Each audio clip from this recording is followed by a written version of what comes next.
the PlayStation has so far celebrated 4 of its 7 30th birthdays, because it's got more official birthdays than the king apparently, but that's fine because it means I have an excuse to talk about one of the greatest racing games ever made. What's the first game you think of when someone mentions a particular console? For example, when someone mentions the Xbox 360, I immediately think of Oblivion. When someone mentions the PS3, the first set of images that flash up in my mind are the Istanbul Palace Museum in Uncharted 2. Game Boy, Tetris. Switch, Breath of the Wild. Mega Drive, World Cup Italia 90. But what game do you think of when someone brings up what is arguably the most important, the most pivotal games machine of all time, the PS1, the original PlayStation? Please, by all means, let us know in the comments. But for me, as you've obviously gleaned by now, it's WipeOut 2097, a game that I have such enduring love for, a game that was for me the absolute hard-cut end of the 16-bit era and the start of everything that came after. I spent the entire summer of 1997 hanging out with my mate David from school, his PS1 and his 14-inch CRT TV with a built-in VHS deck, and we did nothing that summer apart from eat crisps and play WipeOut 2097 and watch Last Action Hero, but that's not relevant. And I understood even back then that this was when real-time graphics properly arrived, and not a bunch of flat-shaded polygons that vaguely resembled something like we'd had up to that point. I mean, gorgeous, beautifully lit, neon-pocked, aesthetic dripping 3D graphics with a deliberate look and feel unlike anything else we'd seen before. With the PS1 arrived a quantum leap in 3D graphics rendering that changed everything. Even how 2D games were made from that point onward, which is a whole other video made by someone else, frankly. But why was the PS1 so pivotal? I mean, it's a fair question. Take away the benefit of hindsight and what you have is a Johnny-come-lately firm coming to the market with a console that wasn't the first or only one with dedicated 3D hardware, and wasn't the first or only one to use CD-ROMs as storage media. By the mid-90s, these were both reasonably established things, and their advantages were well understood. No, it wasn't even the first console to put those two things together, which is the very synergy of technologies that changed everything about video games from the mid-90s onwards. I mean, without that, you don't get Metal Gear Solid, and without Metal Gear Solid, you don't get everything. None of these things were Sony innovations. What makes the PlayStation special is that it did them frankly better than any other platform, with a clarity of vision not seen in console hardware since the original Nintendo Entertainment System, while also being affordable. Not cheap, but affordable, and probably most crucially, really f***ing cool. And WipeOut 2097 in particular exemplifies everything that made the PS1 special. A moment in time, an immaculate vibe. We all know about how there were PlayStation consoles set up at the Ministry of Sound back in the day, right? How loads of 20-something pill poppers were having it large to the shaman and then hitting the PlayStation chill-out room for 4 hours of WipeOut. You can play PlayStation and have a good time, listen to some good music as well. Guaranteed, the only thing those guys listen to these days is James O'Brien and their Vauxhall Mokka. But that's the original WipeOut they were talking about, okay? A launch title for the PS1 in Europe, and a fine game in its own right. Developed by Psygnosis, an established developer by that point which had been making loads of stuff for 16-bit era machines like the Atari ST and the Amiga. They were acquired by Sony Interactive, who obviously recognised that these guys had the kind of cool Britannia, Chemical Brothers, Hacienda-infused vibes that the PlayStation was going to go all in on to differentiate itself from the cartoon mascot competition. Psygnosis, or as they were later known, Studio Liverpool, were a great fit for Sony's gaming ambitions at the time because they were already a developer and publisher known for pushing games in the general direction that the PS1 was aiming for. Games with mature themes and complex systems like Hired Guns, an early squad shooter in a persistent 3D world by a little-known outfit called DMA Design, who you know today as Rockstar North.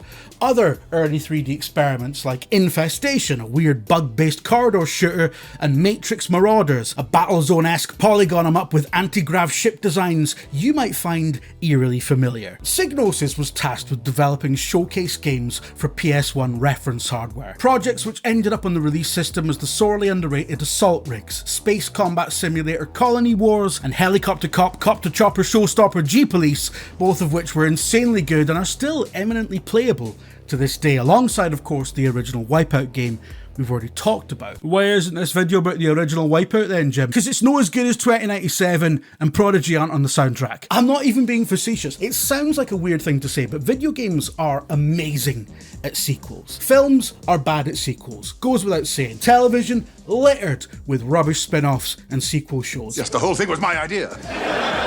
People have sequels and they're usually awful. Reality itself is in a death spiral of diminishing returns right now. Sequels are rubbish, usually. But not when it comes to Star Trek II, The Wrath of Khan, or video games. And it's because, as is the case with the original Wipeout and Wipeout 2097, game development is often an iterative process.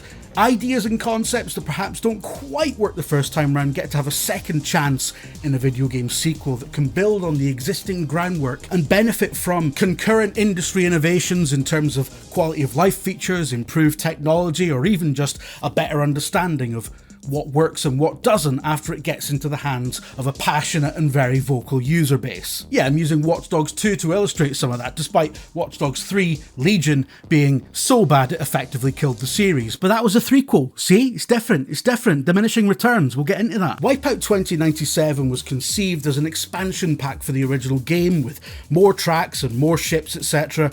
Knows how that would have worked on the PS1. But the project quickly morphed into a proper sequel with a completely new roster of tracks and ships and a massively improved handling model that feels distinct from the original game but also much closer to what it was trying to go for. Game designer Nick Burkham particularly wanted to change how the ships behaved when they hit the sides of the track.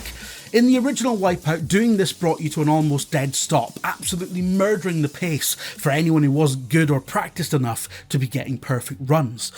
2097 handles collisions with much more nuance. There's still a harsh speed penalty for hitting the sidewalls, as there should be, but it's much more of a skid or scrape in practice. Enough of an annoyance to make you want to get better at your air braking, but not enough to kill the sense of momentum in the game. And more generally, the way each ship feels as it glides along the track just feels good. No antigrav racer before or since, not WipeOut HD, not Pacer even, which was as much a Wipeout sequel as you can get without officially being one, has ever nailed the silky movement of an AG racing ship like 2097 did. The way your ship would go over a speed pad and give you a tangible rush to the senses. We played so much of this that summer that I remember being in the car with my dad and going over, a feature in the road and expecting the car to speed up, because despite running at 260p or whatever it was on a tiny flickery television, the way those ships behaved felt tangible, felt right. And in conjunction with the Blade Runner-esque Japanese-inspired Designer Republic visual design and what is, I think, the most perfect racing soundtrack ever compiled, yes, everyone talks about Firestarter by The Prodigy, as they should, but shout out to Body in Motion by Psygnosis in-house producer Cold Storage, which, despite appearing on the same bill as The Prodigy, Underworld and the Chemical Brothers, is somehow the most iconic Wipeout 2097 track. Put all that beautiful game design and programming and artistry together and you get not just a great video game, but a perfect moment captured in time. A chapter point, certainly in my life.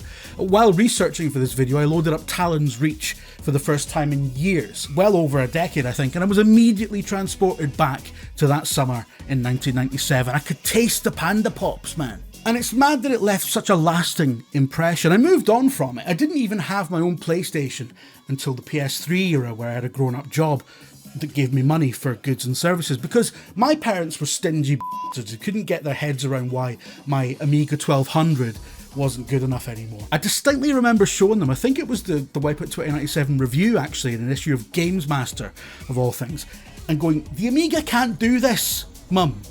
It physically can't do this, Mum. Mum! The PS1 is credited with being the console that brought gaming into the mainstream as a proper hobby for cool 20-somethings, and not just a load of shit for kids. And I think had the PS1 not existed, gaming might have struggled to make that leap, if it managed to do so at all. Looking at what all the other platform holders were doing at the time, floundering mostly, it's clear that the PS1's swagger was a much needed kick in the arse at a very crucial moment. The wings that were playing video games in the 80s became the young adults that were still playing them in the 90s, and PlayStation allowed the hobby to grow with them, to reflect all the new and exciting things that young adults' lives and their personalities expand into as they get older. It was sexy, it was pop culture, and it was their own, something their generation had and understood that previous ones just didn't get. The future was being invented for them, as they danced away the endless golden sunset of youth. It's a continuity, I think, from the Amiga, an exciting home computer platform that, as mentioned, developers like Psygnosis were doing lots of PlayStation-like stuff on, before the PS1 was even a glint in a Nintendo-jilted Sony executive's eye, but it also represented this creative explosion, a democratization of animation, graphic design, electronic music production that gives the late 80s and early 90s a lot of its signature looks and sounds. Underground vibes that the PlayStation would absorb as part of its platform identity and exude most successfully with WipeOut 2097, a fusion of design, technology and the unmistakable swagger of 90s Britain, fueled by the rave scene invented by folk messing about with Pro Tracker on their Atari STs and Amiga 500s, dance music producers who by 1997 were on the soundtrack of one of the biggest and best racing games of all time. You can't bottle that magic. You can't re-engineer the collision of 90s rave culture and tech demo scene that WipeOut 2097 emerges from as this iconic, refined work of art. As we saw with the going through the motions WipeOut 3, the frankly abysmal WipeOut Fusion, and the handheld spin-offs that more or less culminated in the WipeOut Omega collection you can currently play on PS4 and PS5, which, I mean, it's fine. It's just fine. It's fine. But WipeOut HD, it's the poster boy for that fucking busy nonsense look and lack of oomph that seems to plague the modern antigrav racer, from Redout 2 to Pacer to, I don't know, whatever. WipeOut 2097 was just too perfect. And that's why the antigrav racing genre has been ever since. Is how I was going to end this until I discovered while researching this video BallisticNG, an absolute love letter to the PS1 WipeOut games. It's been out for ages, by the way, since like 2016, that really nails the look, the pacing and the wonderful feeling of gliding one of those pointy motors over an impossibly windy track.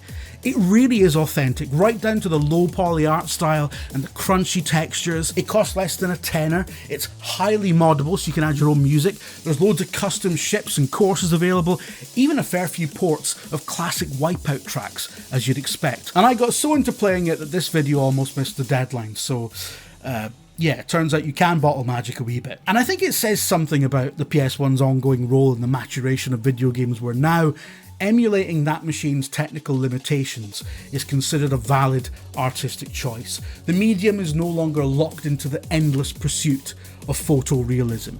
You don't need photorealism, you just need a banging soundtrack and some fucking vibes. That's the PS1's legacy, and that's why WipeOut 2097 is the greatest sequel of all time.